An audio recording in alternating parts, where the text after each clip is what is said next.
I'd like to welcome you to the 5th episode of the Monday Review, and today we'll be talking with Brother Ed Sweightzer from the Trinity Baptist Church in Seacane, Pennsylvania. Without any delay, here is Brother Ed, and we're going to talk with him today about his Sunday service on yesterday. First of all, I wanted to talk to you about pastoring your dad's church, and we know it's the Lord's church and all that stuff, but your dad was a faithful pastor there, Brother Mike Sweitzer, for many years, and I was able to preach for him a few times, and I've been filling in some for you, which is always a blessing. It's a real good church.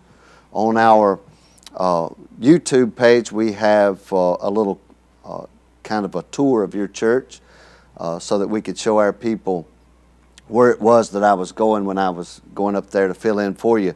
So it's a nice place. It's a good group of people you got there. Seems like it's growing every time that I go up there, and that's really not the trend in Bible-believing Baptist churches. They're kind of trending down, especially because of COVID.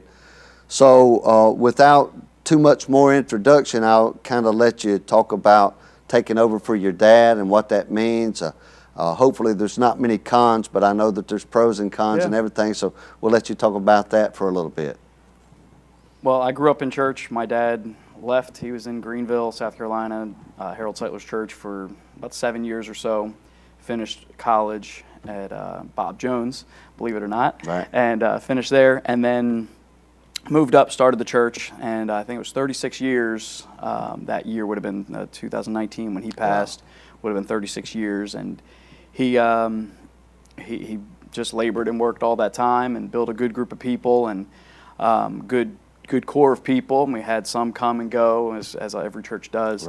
And he passed away February of 2019.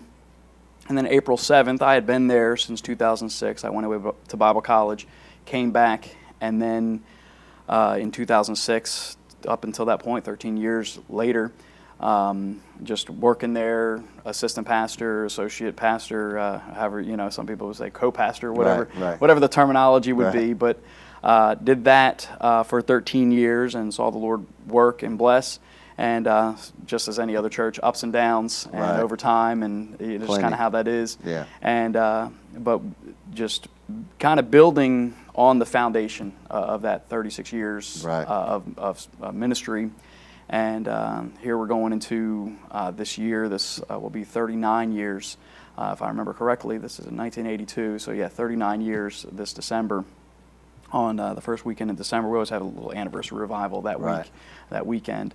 But so stepping into the, these big shoes to fill, and my dad probably knew the Bible, and it's hard to not be biased. He knew the Bible is better than anybody I know, and anybody that met him knew he knew the book. And if I could learn a fraction of that and know what he knew of God's Word, just any question you could ask him, he had the answer. I tell people I don't know all the answers, but I have them.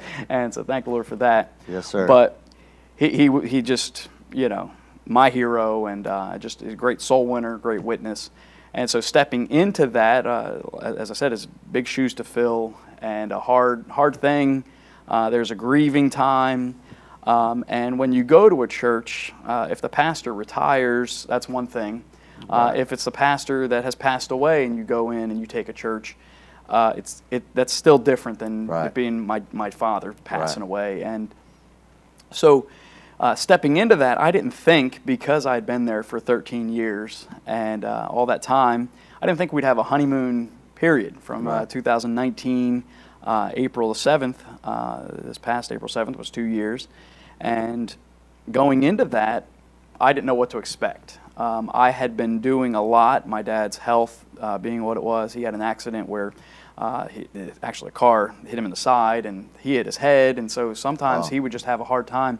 So I had to always be ready to preach. And then for the past year, the year before he passed away, I preached just about every service, every Sunday morning, Sunday night, Wednesday night. And so there wasn't a whole lot. I know a lot of preachers and that they step into a ministry. They've preached occasionally, or they preached once a month or something like that, or they'll take a Sunday night every week or something. So there wasn't a whole lot of that transition as far as I had been already equipped and ready to step into that. And I had, which is the liberty there, and my dad, with the way it was, he gave me liberty to kind of do that. I was able to preach on series and stuff, preach through the life of Joseph on Sunday nights, and that's kind of, that's just been really good to step into that. So at the time, there wasn't a lot of that transition, but as I said, I didn't think there'd be a honeymoon period. I didn't think we'd have that time where everybody was on board. I thought sometimes when you have a preacher pass away or retire or leave, you have a bunch of people leave, and we didn't have that. We actually, the Lord worked in the funeral. We had a group of people that were in our church. Some had moved away, one to Delaware, south of here, in Potts?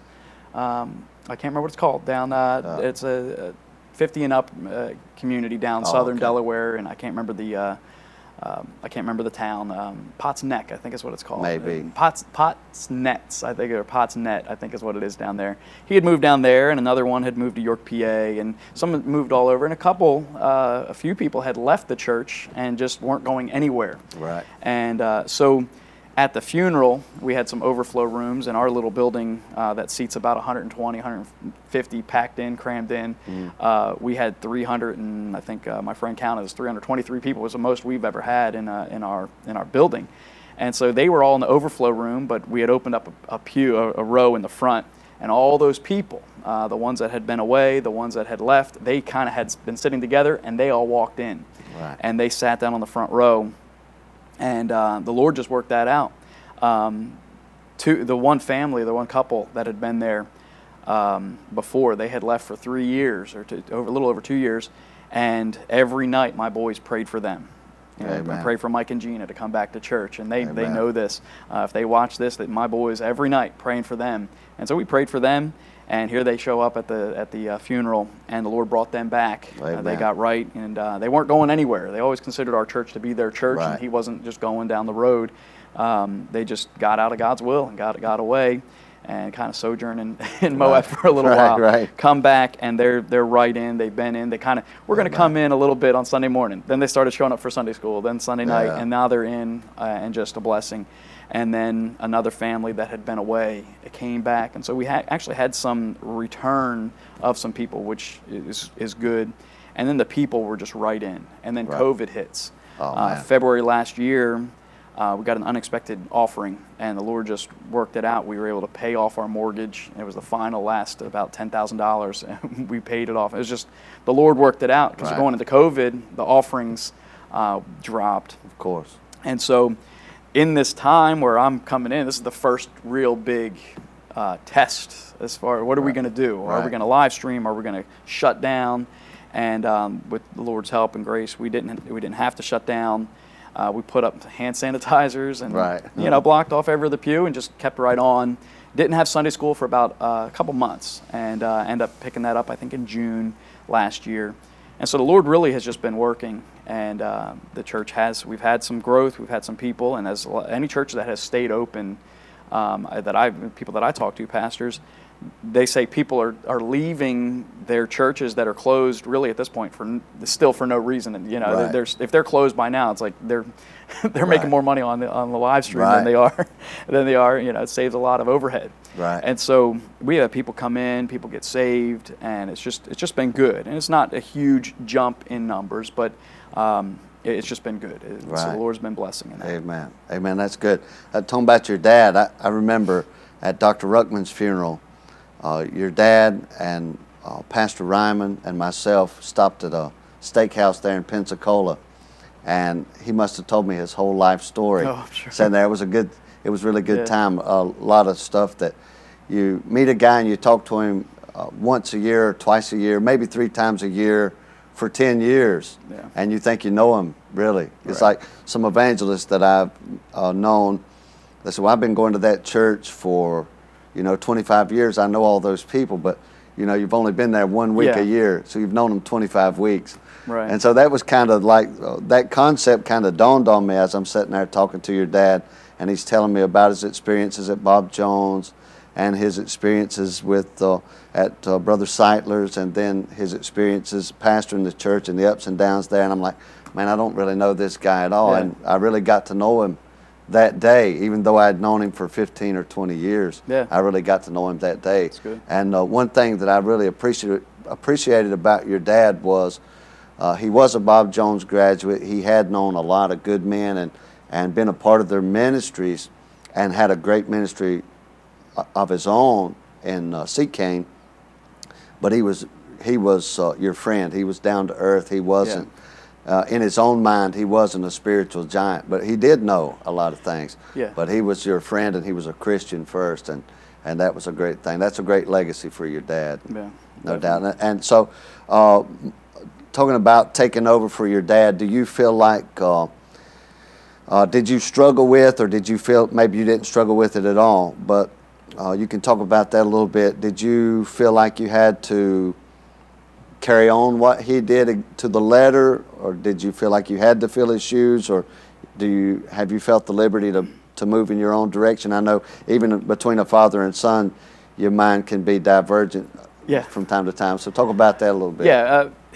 A guy in my church, John, he worked with his dad in the bakery, driving the truck, and he was driving, and we have this kind of just rapport back and forth, kind of working with your dad. He was like, he said one time he hit the brakes or something, all the bread and stuff fell, and his dad was screaming at him. He's like, "That's it, I'm done," And anybody who's worked with their dad has had some "that's it, I'm done" moments, and so sometimes it has been frustrating, and because you're butting heads a little bit, and not trying. I tell my dad, I'm not trying to split the church. We're on the same page, and that's a blessing. But the Lord gave me a verse in Philippians. It's Philippians 2:22, talking about Timothy, and Paul says, "For the proof of him, how that as a son with the Father he had labored together." I think it says, "Labored together with me in the ministry."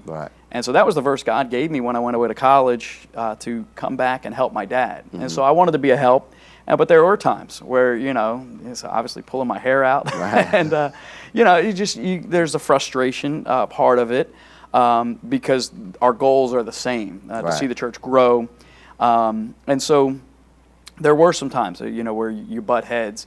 But for the most part, working is just a really good thing, and most people, wouldn't see that struggle. It would be something at home, going over their house or something, having conversations, and conversations. But there is that, and it's hard to step into something. But for the most part, I had a liberty to do what I really wanted to do, as far as implementing some things, that I tried some things when I came back from college, as anybody else would try, but a lot of people want to come back and correct, and that wasn't my goal. And so we tried some things, and some things that worked, that I saw work, and they didn't work in our church. So things that you would, a promotion or some kind of thing, where we would do like a spring program or something like that. And we did that for a few years, and trying to, the goal was to get visitors in and things like that. And we just found, that didn't work in our church. It didn't work with our people. It didn't work the same way that I'd seen it work, and some of those things. And, my dad was on board with those things, and we enjoyed that. But there is that little bit of, okay, how are we going to do things now? And I didn't make much changes. Last year, we started kind of we call it Sunday School Fellowship, just 15 minutes before church, because as probably with most churches, I'm sure here a little bit, people just, if it starts at 10 o'clock, they come in at 10:05, something like that. So we kind of backed it up. I said, let's do a fellowship. Ladies make a little something, and we have coffee and have that. So we just call it the Sunday School Fellowship. So that's one thing we kind of implemented that, my dad probably would have been on board with it. It wasn't something that he would have been against. But we implemented that, and that was really good because it's gotten people in earlier. And so that's been a blessing, something we did starting, I think it was last January, a year ago. And so just some things like that we kind of changed, but really, I mean, our format for our services has been the same. We're 10 o'clock Sunday school, we're 11 a.m., just kind of the way it's been, and Wednesday night prayer meeting, Bible study, we run the format pretty much the same. Right. And I try not to get in a rut of a schedule. My dad was never a schedule guy, right. as far as any of that. It's a good trait, wanting the Lord to work. And so we've always tried, sing another verse of that song. And so we've kind of just kept on the same. So it really wasn't a whole lot of changes. I know a lot of people come in and they try to make a bunch of changes, right. And then the people push back because they're not used to it, or, right. They're really, it's more of the why. Yeah. And so any changes that we've made have been really minor. And it's been, together working with him, we've been doing the way we both thought it, kind of should be anyway. Right. And a lot of times in church, people think that it's like, they think Brother Smith, whoever that is, invented the way we have church. And really, we have church, we go to church, we sing, we pray, we take up an offering, we read the Bible, we preach. Those are really biblical guidelines. There's not much to really change. Yeah. Different guys have their different administrations, and, I can remember, I've grown up in church all of my life. I can remember when I first started pastoring down in Georgia, I had this, conflict within myself. Would Preacher Lackey do this? Would my pastor right. have done that? There was a lot of things that he would allow that other preachers wouldn't, and then there were some things that he wouldn't even consider. And when you have the decision to make for yourself and you start considering it, ultimately there's that specter. Yeah, how should it be done? Yeah. Would he approve of this? And he's not the ultimate authority, but he certainly does have a lot of influence, though he died in 93, but he still has a lot of influence. So sometimes, people think you're a traitor if you change things up. It's not really the case. But the same thing doesn't always work. I Right. mean, we've had, I remember, a couple years ago, we were singing, it was just a revival meeting night, and we sang "Come Thou Fount," and the Lord just moved in, and it was just like, wow. Right. And that, and I've been places where people are trying to push it, and right. it's just you can't force the Lord, you can't, but this time, it was just, man, the Lord just got in on it. We sang that song like 3 times, right. and just went through it, and the Lord was just speaking to our hearts, and it was just good. And then I was thinking, it was weeks later, Brother John said, all right, turn your 169 in our songbook. And, we go to sing it again, and it was just, and the Lord doesn't do the same thing right. That's all the time. And I think our perception, this song was really good. I remember we would sing, "What a Day That Will Be." And, man, every time for a while, just every time we sang it, it just, right. The Lord it was just good. It's right. people praising the Lord. But then, other times you think, well, we did it this way back then, so now it's got it. And it's not even, I think the Lord likes it when he moves in when we're not expecting it, when he's, and especially when you get in a rut of, okay, in our church, our structure is 2 songs, right. Sunday morning, 2 songs, we have announcements, we have prayer and then announcements, and then we'll sing another song, the offering, so there's a little bit of a skeleton right. structure, and you've been there, so you kind of Sure. know how we do. The hard thing is, since I'm the piano player, it's kind of, right. I'm praying for a piano player to come up. I'll steal Brother Jesse from you guys Yeah. when he's around. But that's a hard thing, a little bit of, it's kind of, I don't know what the word is, but it kind of disrupts it a little bit, having right. to get up, from the piano to make announcements, have somebody pray and then walk up. But for the most part, it's been fine. But the structure, I think our structure at our church is, I'm sure, different than here. Sure. And then historically, what did right. they do? First century church, where they're under persecution. They right. didn't meet in a building per se. They would meet, by a river. They meet somewhere, mm-hmm. kind of like they're having to do in Canada in some right. places, That's true. Meeting in secret. And I was thinking of this, or when you were talking about the structure and the service, like Pliny II, right. he wrote to Trajan about that. That's right. And said, what is their crime? They didn't do anything. All they're doing is just meeting together to pray and sing a song or something. And that's really all. That's right. There's nothing they're doing, but obviously they're being persecuted and chased down. And he said they just come together to vow that they're not going to do any wrong, not going to lie, not going to cheat one another, defraud one another, all those things he lists. And I try to put myself as like, well, how did they do it? How were their services when they would get together in secret? And last year we were kind of thinking that. Right. We were, what are we going to have to do? And we started locking the doors and all of that, which is Right. probably something a little overdue on some of that anyway, just for security. Right. But I never thought we had to lock the doors to keep the police out. Right. Up until last year. Yeah. When you think about the way they were meeting, like beside a river, the lack of complexity is something that we can't quite get our mind around. We were looking for some formula that's going to get people in the building, get people to the altar, and then get people to visitation on Saturday. Yeah. It's not that complex. It's really not. Yeah, I don't know. The persecution has always grown the church. Right. And there are numerous accounts in Fox's Book of Martyrs, where someone's watching someone being beheaded or watching someone being tortured, and they're like, "Oh, I'll sign up for that." Right. I'll have some of that. It's like, yeah. What? Yeah, but that's the Lord. That's the conviction. Right. And so we've kind of gotten our format and everything down, and we really don't have room for the Holy Spirit. We don't have room for conviction, and it's like, oh, we got to do it this way. That's right. And so, there is structure in our service, and sometimes I get nervous when it's too structured. Right. But I don't want. Some people also think that, well, if it's not chaotic, it must not be God. Right. No, I don't. So there is, but it's you want to have the Lord move in, but you can't trust the last time.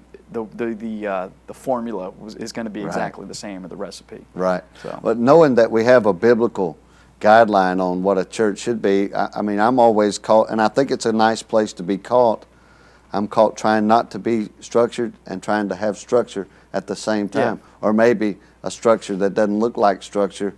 To the one, kind of like what I want in something like this is where it doesn't look like it's false or fake or scripted or. Right. This is just to put on a show to get. No. I've been to services where I'm just like, there's no room for the Holy Spirit to work because it's so rigid, and sometimes that's fine, depending on what it is. If you have, I've had service, people have, a special thing where they have a choir sing for, a special cantata or something like that. Yeah. Not that the Holy Spirit can't work in something like that, where it's, I've been to different places, or seen, where people have done a recording or something, and it's got to be done a certain way. Oh, right. You can't, well, we're going to sit down and we're going to make a CD. It doesn't work that way. No. You have to plan and prepare, and the Lord can still work in that structure and in that organization. Right. But I think sometimes it's like a pendulum. You're over here too scripted, too structured. And it's almost like you get liturgical in like a Catholic church, and I've been to some funerals at Catholic churches. It's stand up, the whole, genuflect and bow down, put the, the kneelers go down, clank, clank, clank, clank, and so getting away from that, I think we've gone sometimes to the other extreme where if it's not crazy, it's not God. Right. And God's not the author of confusion, but when it is God, even though somebody else might think it's confusing, it's good. Right. So whatever happens I'm fine with. Whatever happens, I'm fine with. But man, I'd like it to be genuine. Yeah, genuine. That's it. Being real. Yes, sir. And that's what this world needs more than Republicans or Democrats or anything like that. We just need real. We need real. What James calls true religion. Yeah. And undefiled. We need that. We really do. And it's always good to hear another preacher say it. Yeah, it really is. I just switched to black coffee a couple years ago, trying to cut down the sugar, and man, you can tell when it's fresh. Yeah. And I'd rather have something. People want a new song, they want something new, they want a new method or whatever, or even a message. I've preached a message that maybe a similar outline that I've preached before or something. 10 years ago or something like that, to pull it out, dust it off, and say, man, this is really good. I may not have done a good job the first time, but go through it. But I'd rather give somebody something fresh than something that's new, because, I think Pastor Clark, he says this a lot. He says, if it's new, it's not true, and if it's true, it's not new. Right. And go back to Mars Hill, trying to look for some new thing and new methodology and all of that. And really, if it's fresh, if it's something the Lord's given me, I was reading something this morning, I saw something, I'm like, man, this is really good. I'm going to write that down. Right. And, it may just be a little, kind of a seed of an outline a little bit, but the Lord can work that over. And when I, do preach it, it'll be fresh. And that's what I'd rather have than Sure. something that's, just because it's new doesn't mean it's good. Right, exactly. Well, let's talk about church service. We've talked about the theory behind church services. Let's talk about your church service. You preach, I'm assuming, on most occasions, Sunday morning, Sunday night, and Wednesday night, and I think you have a Sunday school teacher. Talk about your Sunday school teacher, what you do in Sunday school, and then we'll go from there. So what we do Sunday mornings, as I mentioned, with the fellowship, kind of meet there 9:45, and then at 10 o'clock we have like general assembly, where all the kids, sit, and we're not huge, so, kids are able to sit up front, and we sing a song. We'll just sing like either a chorus, or we'll sing a song out of the book. But we do that in the junior church area. So you walk through there, I'm sure, a million times. Right. In the Sunday school hour, you've taught in there. So we meet in that room, general assembly, and then we dismiss to classes. Brother John will usually do a few Bible quiz questions. He's John Eisenhart. He's the adult Sunday school class teacher. And so then we'll dismiss the kids after that. Usually, like this past week, we recognize anybody has a birthday in the month of July. So we'll sing happy birthday, and we do that, and just kind of some quick things, and then just dismiss. Try to keep that between 5 and 7 minutes. Try not to take too much time, right? Because a Sunday school teacher comes in and they have, let's say by the time they get downstairs, some of the other kids in different places. I want to give them as much time, 40 minutes, 45 minutes, if I can get them out of there and down. Sometimes that goes a little longer, but usually 2 or 3 Bible quiz questions he does, and then we just pray and try to dismiss. There's really not a whole lot to go over, at that point. And then if it goes any longer, it's probably my fault because I get up and say something. But then we dismiss. The adults they can go back, get a refill on their coffee or whatever, and then we have tables set up for the adults in that class, and it's been better attended. It was kind of the past couple of weeks, it's kind of gone down a little bit, but we're trying to pray that back up. Right.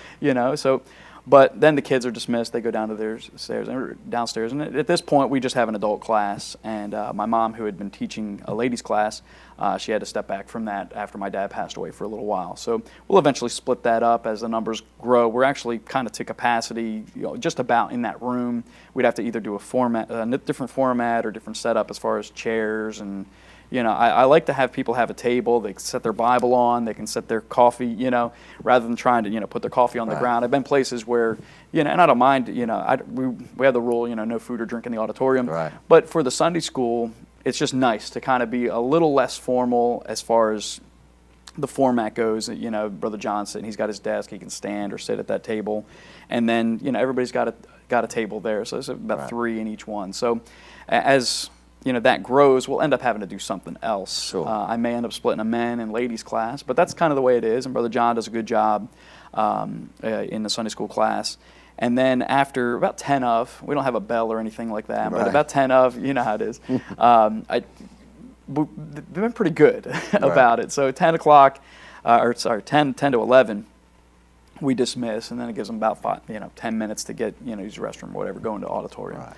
And then, going from there, we do have kids Sunday school class, and we've had COVID, and I've noticed something over the past few years, almost probably about 5 to 10 years, is teenagers. It used to be when they got about 17, 18 years old. I'm talking 20 years ago. 17, 18 years old, they would drop out. They would graduate, and then but I'm noticing that age, and when the parents aren't fully in, I'm noticing that age get lower and lower. Right. Just as far as kids losing interest, I think a lot of it may have to do with public school, may have a lot to do with, it has a lot, there's a whole lot of factors that go into that. But I've noticed that, and so when we do have teenagers, which we haven't had in, especially since 2020, I got people keeping their kids home, but their kids have gone, in September, they'll be going to school. Right. And all of that. So, we do have up to, it depends. It depends. If I do have teens come in, I'll put them in the adult, or I'll have something else, for them in that time. So we kind of grow, and for a long time, we kind of structured our Sunday school and kind of locked in. We talk about format and talk about, just having it locked into a structure. sometimes we try to fit ourselves in somebody else's armor, so to speak. And so I said, look, let's put these classes together. Let's take this, and so kind of work it out that way. And as my kid, my oldest is 9, as he grows and other kids, that are his age grow up, we'll kind of grow into the teen class and into that. Right. So we're just praying for that to just continue. And people, I find if parents don't lose their minds and drop out of church, their children will have a chance. Yes, sir. To live for God. And usually parents, their kids get about 11, 12, 13. Their kids start thinking. The kids start thinking for themselves, and the parents stop thinking at all. Right. And they're not thinking about the future, and so they concede a lot. Okay, we won't go to Sunday school. Okay, we won't go to Wednesday night, and so you end up losing the potential that you have for kids, and so you have the Bible says, "Hope deferred maketh the heart sick." And nothing hurts me or you, or preachers. You see families, and you're just you're not looking down the road. Exactly. And so, hopefully, Lord willing, the classes will just grow. And we've had some people come in, and we're able. We have nursery. We have young people. So it's been good. As a little bit of growth, and trying to get people in, see them get saved, see them get baptized, and then disciple. And so, from the Sunday school. It's usually we have people, and as most churches, they'll come in to the 11 o'clock service, and then you're kind of, hey, come on out to the Sunday school, or hey, you come back tonight. And I instruct our people for years, the same idea. You see somebody that just comes Sunday morning, say, hey, hey, will you see you tonight? And just put it out there, because some people don't realize, especially where we are, and probably here as well, a lot of Catholic background, they think. The 11 o'clock service, the 6 o'clock service, the midweek service, they're just different times. It's the same thing. Right. And so they don't understand it's a different thing, a different service, each time. It's just a different focus, Wednesday prayer and Bible study, all of that. So going into from Sunday school into the morning service, like I said, the structure is what it is. And as far as preaching, I usually take Sunday morning and there's a little bit of evangelistic approach to it, but we're not at this point running buses. We had run a van for a long time. We'd run buses in the past, and when our numbers were higher. But we're not running vans. Well, if somebody needs a ride, we'll pick them up. Individuals will pick them up. But we haven't started that, because if we started it, I'd end up being the the bus director and the bus driver and the bus captain, all of that. And so, I have some people that would help with that, but I don't want to burden them yet with it. To do that. So anyway, everybody that comes in right now is just drive-in. Right. And so the morning service, we'll have visitors, and the Lord's blessed. We've had visitors. We had a visitor this past Sunday come in. A lady, she's probably in her 80s, and sitting there. She's got dementia. Her son actually has been coming for a while, and he's not yet saved, but he brought his mom because he watches her. He's kind of caretaker for her. Right. And so he's like, well, if I can't come, if I don't bring her, I'll just bring her. So he showed up yesterday, and they stayed all day. We did a patriotic Sunday. We had a barbecue, or can't say barbecue because my southern friends will. If it doesn't have pork in it, it's not barbecue. But we did a cookout, and we had hot dogs and stuff like that. So we had that yesterday. He stayed through, and so that was good. She stayed through. We had a 2 o'clock afternoon service instead of our 6 p.m. And so that was just a good day yesterday. And so when we do have visitors, and as with if I see somebody, if I have a few visitors, if I have somebody out there, and I look out and I know this person's not saved, I'm going to hammer the gospel. I'm going to make it. I'm going to make it clear, even if it's not directly in my message. You must. Yeah. And yesterday was actually pretty good, because I was already preaching on the footprints of Jesus, and preaching on that, and just. Lord just worked in that. It was a blessing, just something I had never really thought of before. His steps, and we're out of 1 Peter 2:3. He says, it's not 2:3, 2:21, I think it is. He says, the Lord has suffered for us, leaving us an example that we should follow in His steps. And I talked about that and try to nail that down. I had a few weeks ago, 16-year-old girl. We don't normally. The way I don't do the same invitation the same way twice. Typically, there's a structure a little bit, but my brother John will come, and I say, Brother John will be standing at the front, and the awkwardness of me having to walk over to the piano to play the invitation song. My boys, both of them, are taking piano lessons, which is a blessing. Yeah. And so I'm hoping they'll learn some pretty soon, some invitation songs where they'll be able to pick those up, and that'll just help, And at this point, I could play something over the sound system, but it just sounds a little too canned, than what I'd like. But I have Brother John stand in the front, and I usually will say this if people are coming down. Typically, if there's a good response, I'll say, if you need prayer, you want someone to pray with you, just raise your hand. I'm back in the corner, in front of the sound booth. A little girl, 16-year-old, raised her hand, and my wife was able to lead her to the Lord just about 3 weeks ago. And so it's just a blessing. But I wasn't saying that if you wanted to get saved, because I had already asked if anybody wanted to get saved to raise their hand. Nobody raised their hand. And so it's just a blessing.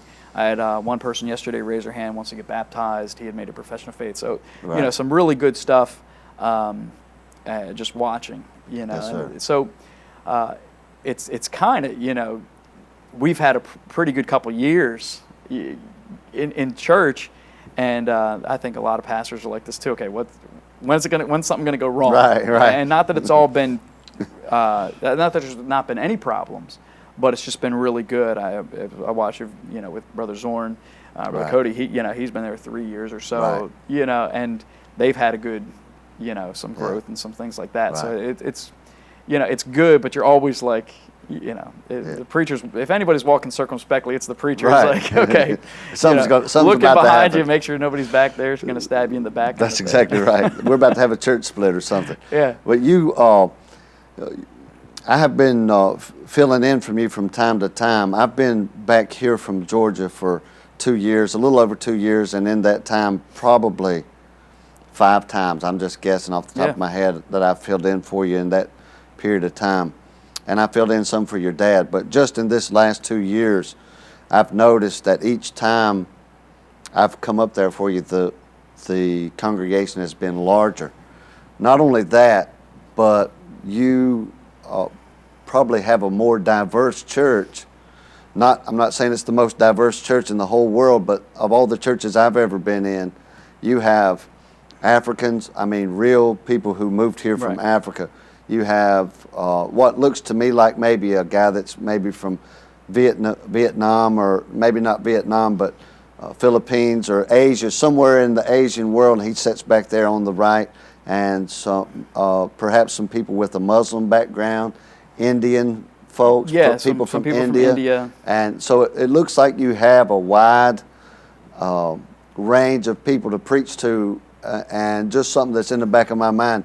Does this affect Brother Ed in the way that he preaches? Do you feel like you can just get up and preach without taking any thought to their backgrounds or their ability to understand English or anything? The gospel's universal. Right. And so the gospel's a conceptual thing. Obviously, the Word of God is not just a conceptual thing, but the gospel, you go back to first century Christianity, they had the Old Testament scripture, and they, would have had, some of the gospels, I would guess. But really, what did they have in Acts? They had the Old Testament, obviously, with transition. I understand that. But what they were doing is they're talking, okay, Jesus died on the cross. So the concept of somebody getting saved is the gospel. Christ died for our sins according to the scriptures. He was buried and rose again the third day according to the scriptures. So that concept is universal. I can preach that, and it's the same thing that'll save, a Catholic. It's the same thing that'll save a Presbyterian who thinks he's one of the elect. It's the same thing. He thinks he's already saved or doesn't. But it's the same thing. So that's my approach to it. And I don't really, a lot of, I've read books, how to win a Muslim to the Lord, but the Holy Spirit has to do it. And if you come at it from an intellectual standpoint, you may reach their mind, but you're not going to reach their heart. And so, as far as diversity, really, there's no. The Lord just kind of. I think your church should be a reflection of the demographics of your area, and a healthy church is going to have a mixture of whoever makes up your town. Right. And so we have apartments down the road from us. The train station runs right behind our church. Right. Or the train does, and so the train station right down the road. in each place, and there's apartment complexes. And so a lot of these people, they come over, the Indian people, they come over from India, and they're on a work visa for 3 to 5 years. Right. And we've had some just in and out. Just there's a turnover there. Right. One we've had for a few years, and that's a whole other story I could tell you on how the Lord worked that out. His wife was stuck in India for 8 months, and the Lord worked it out. Nobody was in and out of India, and they were able to come back, and just with the consulate and everything, just how the Lord did that is just amazing. Yeah. And held up his visa, because had he left, he wouldn't have been able to come back. He would have been stuck in India. So that's he sits on the left-hand side with his 2 children, Brother Kieran. And so, and these people come over, they're saved, you know, and their testimony is just amazing. But the Lord's kind of put people in. We have a missionary, Brother Paul Victor. I'm not sure if you support him here. He's in India, and he came to our church last year, and he's talking to them, and the way there's so many, I can't remember how many dialects there are, 50-some dialects or whatever, it might be more than that. But he's actually speaking their same language, their same dialect, and it was just really good, kind of instant rapport with them. And so there's a whole group, a whole community. I know, different churches, they have a group of Cambodians in their area, and I think some of that has to do with politically, what they've been trying to do is to move people into the suburbs, to kind of, change the demographics of the country, which is going to change the demographics of the vote. But the Lord, they meant it for evil, but God meant it for good. That's right. And so, in our church, we do have kind of a mix of people, especially Sunday morning. You probably noticed that on Sunday morning more than Sunday evening. But they're just like anybody else coming in, and we do have a lot of Africans that would come in on Sunday morning, but very few that would come Sunday night. We have a lot of African Americans that have come here on either refugee visas or one of our guys who've been in our church 2013, I think it was, when he first came. Brother Matthew Foley from Liberia, he was on a lottery system, and he comes over and he sees our sign, independent, fundamental Bible believing, AV 1611, and he's driving by with his uncle. He's like, oh, and he ends up walking Easter morning in 2013, walking to church. He went out of the way. It was like 3 miles. He walked to church, which I guess would be nothing over there, but it's just kind of strange. So he ended up walking to church and coming in. He's been there ever since, except for some time where he was in college, and so. He's actually going away next in August. He's got a full ride scholarship to law school in Albany, University of Albany, I think is what it is. So we're going to miss him for a little while, a couple years, but hopefully the Lord will bring him back. Yeah, I hope so too. Yeah, he's a blessing. But people that have come in, now we don't get a whole lot of African Americans. American blacks. It's just, I'm not sure why. But we've had some come in and they look around and they go, and depending on the service, depending on what it is, and I'm not sure what that is, a cultural thing. Some of that has to do with that. But I think our church does reflect, and I'm not, it doesn't matter to me. I don't care who's, some people probably uncomfortable with it, as far as white people, and the same thing vice versa, but I think it should be a reflection, but we don't go out. And I know some people do this, they go out witnessing. And they're going to only to upper crust. We're going to target the middle class communities. I think you should reach the people right down the street, no matter who they are. And the Lord's kind of, the way the city expands, that's just how it is. Yeah, the government system of any kind, whether it's conservative or liberal, they're not going to change communities. Only the gospel can do that. I noticed. I haven't learned all. If you're going up Providence past your church. You can make a right like you're going back towards McDade, and there's a huge Jewish cemetery up there on the left. So that tells me that there's probably a large Jewish community there, or at least have been at some point. There wasn't really. That was actually where they purchased the property. So it's not in that area, but the Jewish people in the city had bought that. And, just to come out. The Mount Zion there, and I think it's Lebanon as well. Those 2 cemeteries there. And so that was... that is pretty interesting. I'm a big geography guy. I love old maps and stuff. And there was actually right on the road, Ashland Avenue, that goes across by the church. The church is here. It's the next little street there when you turn right. There was a colored cemetery, and they actually exhumed them and put them in another cemetery. This is probably in the 50s or 60s or something like that. And it was pretty interesting, and I actually pulled over one day to talk to the people whose house is built on the cemetery property now. Right. And I just like that history kind of thing. Sure. So, but most of the Jewish community would be up in Radnor, up in the main line, up right off that way. But Township Line Road, or all of that, and I think City Line Avenue. But where we are, like I said, the city is just kind of expanded to where we are, and it also has to do, like I said, with you look at Minnesota, the way they are with the refugees and Somalians there. That's how Ilhan Omar gets in these places, and that's kind of in where we are. A lot of Liberians come in, but the ones that come in to our church, they're from there's some good works over there. Some missionaries, I'm sure, over the years. I think a large part of the what we call independent Bible-believing Baptist churches are a little bit hesitant to or a little bit hesitant to allow their churches to spread out as far as diversity of races go, not just black and white, but Spanish or whatever the case might be. And I think really, I don't think it has as much to do with racism as it does a lot of guys are probably afraid. I know how to preach to the people I've been preaching to for 15, 20, 30 years. How am I going to be able to relate to somebody from Puerto Rico? Am I going to be able to get a thought process across to somebody from Asia or India? I don't believe that it's all racism that divides churches. And people naturally segregate themselves to, it's kind of how that is. It's just people, whenever you try to force it, there's a pushback. Sure. And we're not even it's just kind of how that is. And the people that come in, they're coming in knowing what we are, knowing who we are. Right. And they want what we are. Right. And we're trying to reach them, just like we knock on the door. I don't know who's answering the door. Right. I don't know. That's what's fun about door to door is you never know. You knock on that door, what it's going to be. Especially in that area you live in. You have no clues. So it's a blessing because you're able to it doesn't matter who they are at the door. They need the Lord. Right. And so when they come into church, we're not changing, and I'm not going to change the way I preach or the content based on the type of people who are there. If I know there's a lot of lost people in there, obviously I'm going to tailor that message a little bit more to, I want to draw them to Christ. But at the same time, I'm not going to change Hillary Clinton style. Right, exactly. Change my whole dialect and the way I talk. I'm just who I am, and so I'm going to be.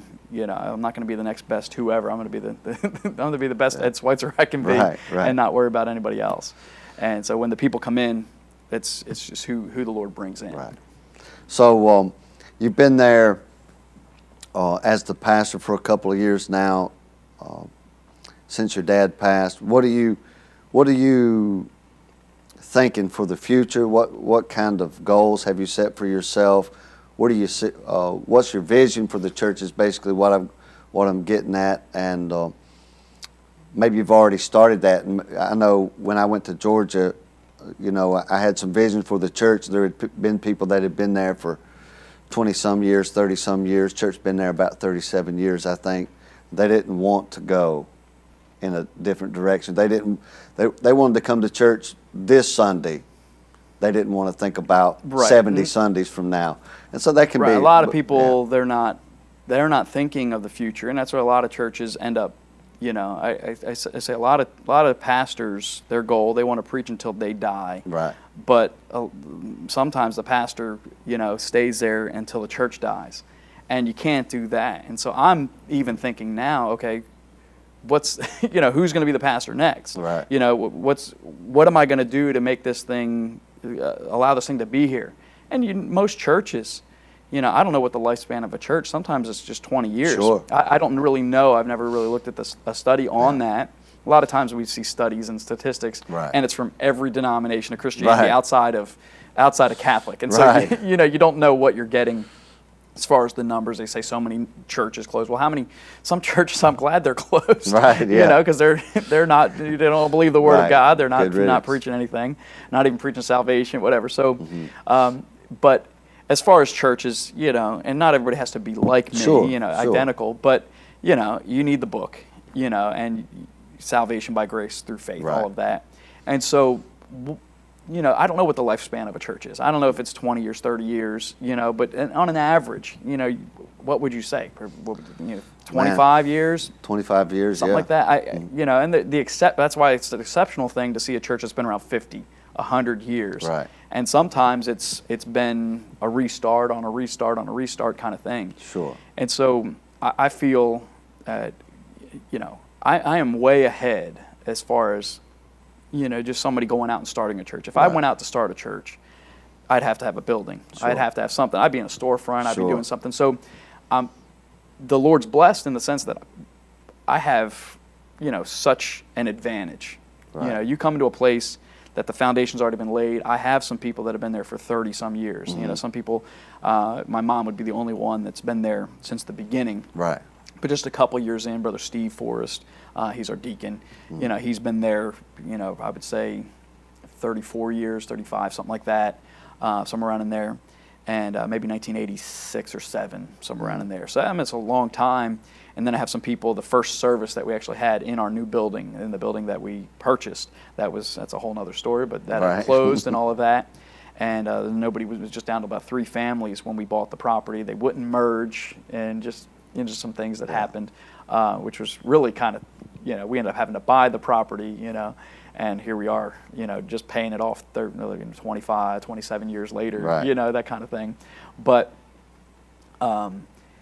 we have some people that first Sunday, they were there, two people. They've been there ever since, that's 1991, in our first service in the building. So have some people, and then I have some other people that have been there, 20 years, 15 years, so the retention, you always have turnover.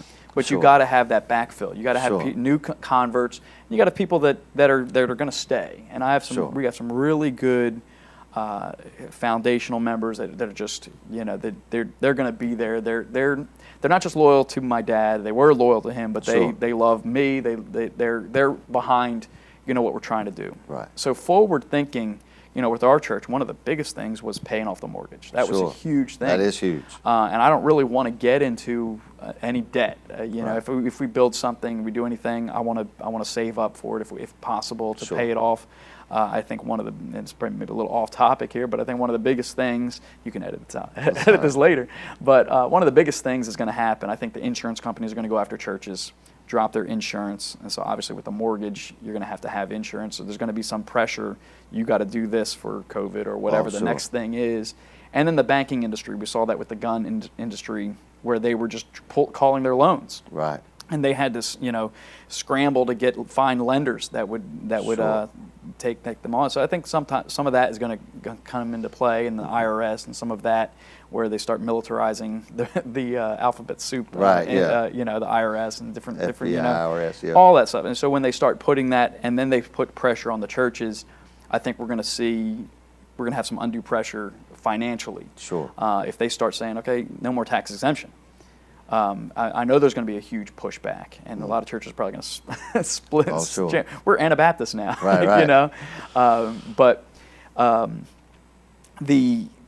the pressure or whatever of the finances, I think a lot of pastors end up quitting because of that. Oh, yeah. They're not able to pay their bills, let alone the church's bills, and so it just gets hard. The Lord's blessed us, the people give. I don't really know a whole lot about what people give. I try not to know too much about it. Sure. But we're right now we're steady, and that's a blessing. And so the Lord's always provided. He's met our needs. We're meeting our missions budget. We this past year took on 2 new missionaries, which is a blessing. And so we're able to do some things. So the goal is to stay fiscally responsible and continue that. But then you can't just maintain. You can't just be a caretaker, because then you're going to need the undertaker. Right, exactly. And so we're trying to grow, but we're not. I'm not trying to do this. I want steady growth, and I'd love to have an influx of people. Right. But with that, you need to have workers to train. You need to have people that are going to train them, because what happens a lot of times in churches, they bring people in, and those people don't have a mindset or no understanding of what the history of the church or history of Baptist or anything, and so they come in and they're just like, that's why churches end up changing, because there's no foundation with those people. Right. And so that's where, that's committing the faithful men who shall be able to teach others also. Right. That's where we are.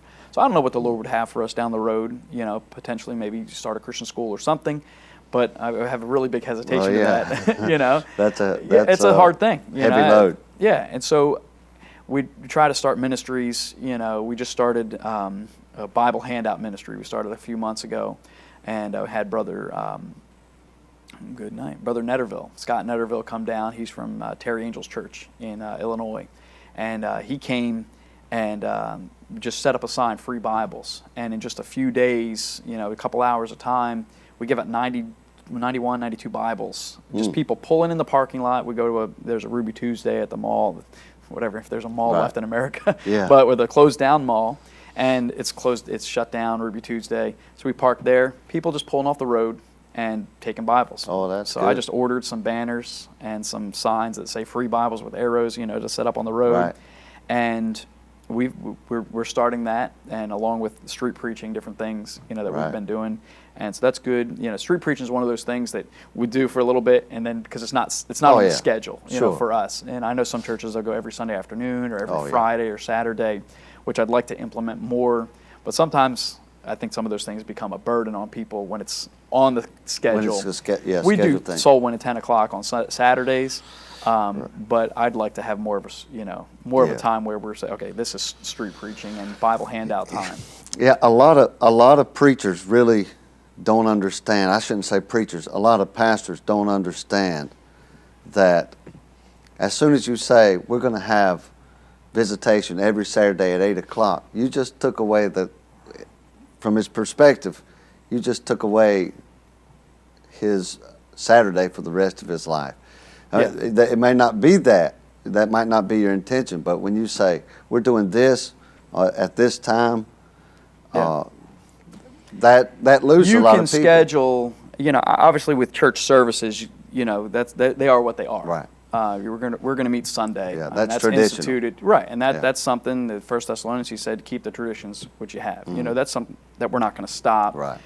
Midweek service is a relatively church historically new thing, but we're not going to stop that. Right. Because of the vitality or the vitalness of it is we need that. We need that time of prayer as a church. We need that time where we're coming together and have a separate a Bible study time. Time where we're going through. We're in our church on Wednesdays. We're doing through the Psalms, and that's a commitment. Sure. When I say okay, every Wednesday we're doing Psalms, and we're on Psalm 52 now. Right. So we've been doing it not just 52 weeks. Right. because sometimes you get Psalm 18. That's right. You got a lot of verses. You're going to be flying through. So we just take our time. Especially if you're long-winded. Exactly.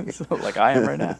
But so there's a commitment there. But then I think for soul winning to have a structure. I think if we don't schedule a time, many people won't go. Sometime. Right. Yeah. You got to schedule something. You have to schedule some time to exactly. do it. Yes. So we do it at 10 o'clock, and we've had 6, 8 guys come out in our small church where we have about 40, 50 on a Sunday. That's a good for us. That's a good percentage of people coming out. But I understand somebody's got something going on. Somebody's away. And so you can't be a lord over God's heritage. Sure. But at the same time, there's got to, at least from my perspective, we need to have some time. And Brother John, again, he heads that up. He's done a great job. And he's just, if I had, an assistant, Brother John's just really good. He's just a blessing. You pray for him. His wife's not saved, and she made a profession of faith, years ago. But we're still praying for her to get saved. Sure.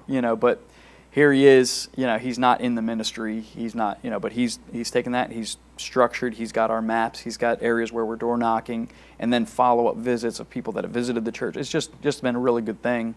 And so that's really helped me, and it's really good, especially if we just had a vacation. That's why you filling in, and I try not to miss 2 Sundays in a row. If I'm going to be away or if I'm preaching or something, to try not to miss 2 Sundays, and most of the time, never more than once a month, as is typically, But a lot of time I'm not, it depends on what's going on, But I try not to miss, but just sometimes that happens. That's kind of the way that is.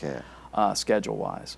But I know what you're saying when you say, okay, we're doing this every Saturday or every Friday or and it does. It takes away a guy's working Monday through Friday. He's working 70 hours a week or something, or 60 hours, and he's putting in, time, 12 hours a day or whatever it is. Right. And then he's like, Saturday, I got to do the lawn, I got to do this, I got to do that. And so I get that. I understand that.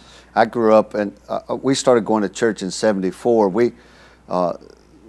My parents got active fairly quickly after they got saved, and there was Saturday visitation, and then there was bus visitation on top of that. And just being in church that long and having pastored a church myself, I see that when you start something like that, we're going to go out on Thursday night or we're going to go out on Saturday morning, there's an initial hooray that goes up, and everybody gets involved, and then 5 weeks you're back down to 3 guys doing it, or one lady and the pastor and his wife doing it. Yep.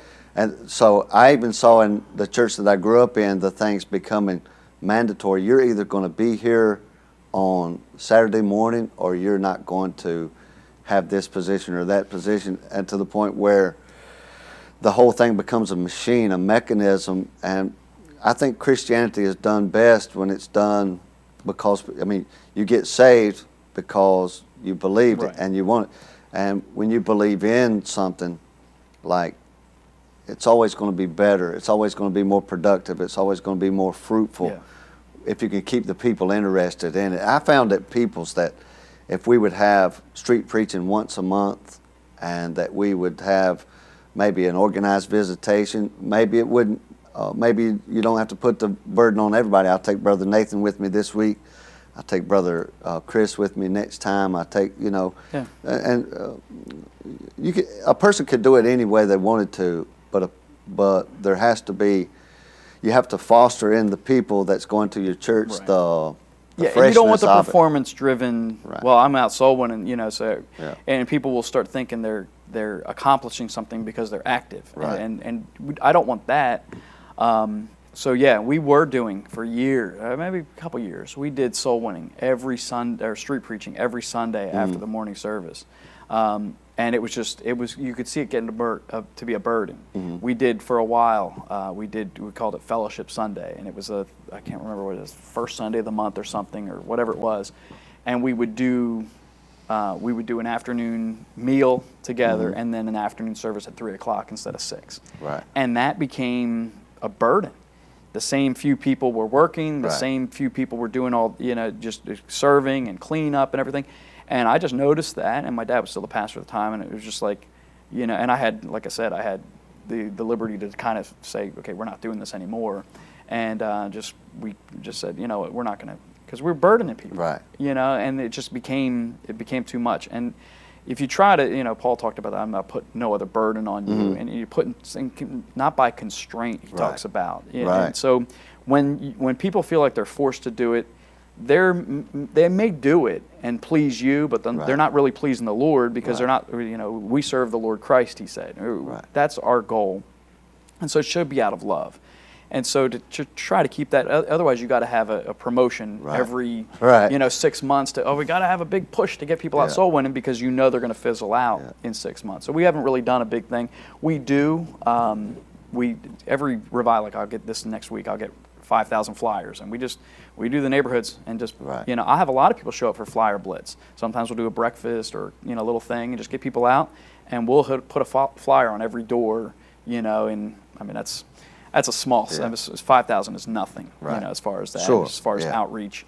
But we do that, in the spring we'll do 5,000, in the summer revival we'll do 5,000, and then about 2,500 or so. I might have a stack of flyers left over, but our people are really good about getting them out, and they all have the gospel on the back, so that's a blessing.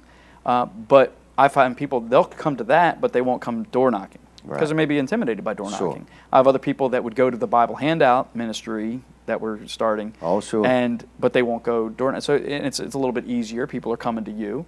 And so if I can get somebody, to get a good taste of what witnessing is, whether they're knocking on the door, or street preaching. Some people would go street preaching, but they wouldn't do the other, which I would think it would be the other way around. Street preaching is a little more confrontational. Yeah, that's normal. It's really normal if you've got 50 people. Some folks would be better at doing this. If one's better at doing one job and one guy likes to do the other job, then you're really not producing anything. You have visitation, 5 guys come out, you get up and you say, well, the rest of you guys are not right with God. You're full of the devil because you didn't come. That's not always true. Yeah, it might be true, but it's not always true. Most of them are full of the devil. Yeah, most people are full of the devil whether they come or not. Most people aren't full of the devil. They're usually full of themselves. Right. Full of the devil or full of themselves. Yeah. But, some of the people who came might be full of the devil. Right. But and so you don't, and that's what we're talking about, performance. Right. You're making them feel bad because they're not doing it your way. Where I had, someone who hadn't really been a door knocker, going out on Saturdays. But then every week, I'd hear a story where he was on his walk passing out tracts, and I got to talk to this lady or this man, and you're like, it's not just the people that are doing the scheduled thing that are serving God. So I learned that a long time ago. And to me, I think that's even better quality. If you get a guy, you force him to come Saturday morning to go door knocking at 8 o'clock, who's to say that he's going to do a better job at that than he would just talking to the people he meets naturally on a regular basis? I'm for street preaching. I'm for door knocking. All of those things are necessary. But if you could get Christians to witness at work and witness on their walk like you were talking about, you really wouldn't need to go. You'll hear Wednesday night, I don't know if you do prayer requests here on Wednesday, or whatever you do. You hear somebody say, hey, my coworker asked me to pray for this. Sure. That tells me that person has a testimony at their job, that people know when they need help, when there's something wrong health-wise or whatever, they can go to this person. So I know that person's a testimony. Right. And sometimes the person's going out door knocking, they might not have a good testimony at their job. And so it might be the other way around. Sure. So that's true. That's, most of the witnessing, and we talk about historical church. Sure. What did they do? They just went everywhere preaching the gospel. It's just everybody they came in contact with. Right. And so that's kind of, it's more organic that way. And that's I think how the church is going to grow. Sure. So sure thing. Most of the people, as I give you this, also, the people that come in, where someone's witness to them, don't see a whole lot of direct results from street preaching. We may have had one visitor from the Bible handout, out of 90-some Bibles passed out, if that. I'm trying to think of who came out, Right. But you're getting the gospel out. Right. I mean, you're sowing, you don't know where it's going to fall. And so doing that, we don't see we pass out the flyers. We don't see a whole lot of visitors even to a revival meeting that the flyer is, doing. But I know the word of God's going out. It's not going to return unto him void. Right. We think it has to return unto us, not return to us void. But sometimes we don't see it. We don't see, I will plant, somebody else waters, but God gives the increase. And that may be the church down the road that gets the increase, from somebody coming in. And so for us, it's just a matter of sowing as you go. Right. And that's I think that's how a lot of times with people in our church, it's been a coworker. It's been somebody who's won them to the Lord, led them to the Lord right in the car, or in the cubicle or something. Sure. And that's how I think a church is going to grow, because they see your conversation. Exactly. You had a visitor when I was there a few weeks ago, and I talked to the guy, and the first thing he said, I was like, well, how did you end up being here? Something along those lines. And he said, Paul invited me, and Paul was come in after that and said, I invited this man to church. He's been coming. So that's good. That's the way it works. Taller guy? Yes, sir. Big guy? Yes, sir. Yeah, he was the one that brought his mom yesterday. Okay. And so his good. I know who you're talking about then. And he told Paul he's not sure he's saved, and so you think of him, pray for him. Okay. But man, he's right there. He's just he doesn't know anything. And so but it's good. And we've had a lot. And I find this too. The witnessing is good. But that's like your foot in the door. Right. And he, along with a few others, a man named Walt, who probably was sitting in the back. You probably saw him, taller, white hair gentleman. He came in and he got saved years and years ago. He was a truck driver for 30-some years. And he said Paul came back, and I think it was Paul and somebody else came and visited him on a return visit. Mm-hmm. So it's not just the initial, nobody came out from someone. Right. Taking it and writing down somebody's name, writing down their house number, and going back. Sure. Really, this past year we've seen, that's just 2 right off the top of my head. That have come back from a follow up. Yeah. And so it's really, really good. And there's a lot of churches that would like to have 2 visitors.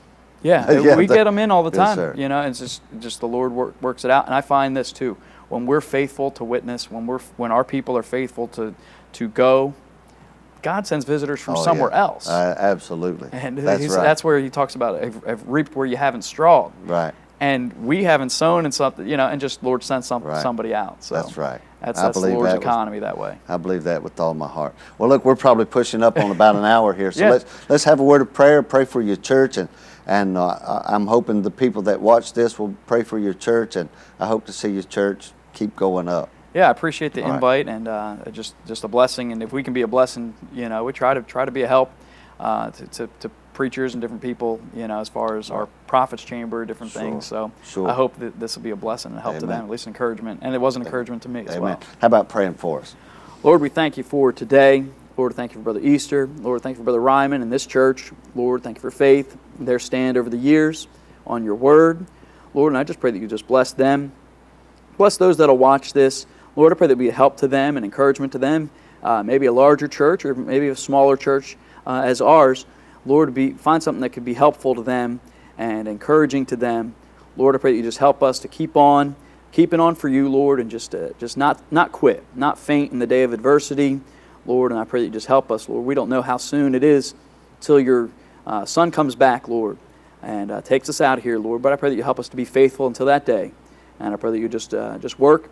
And we thank you for all you've done in Jesus' name. Amen. Amen. Amen. Yes, Appreciate sir. it, brother. Amen. Man, that's right on.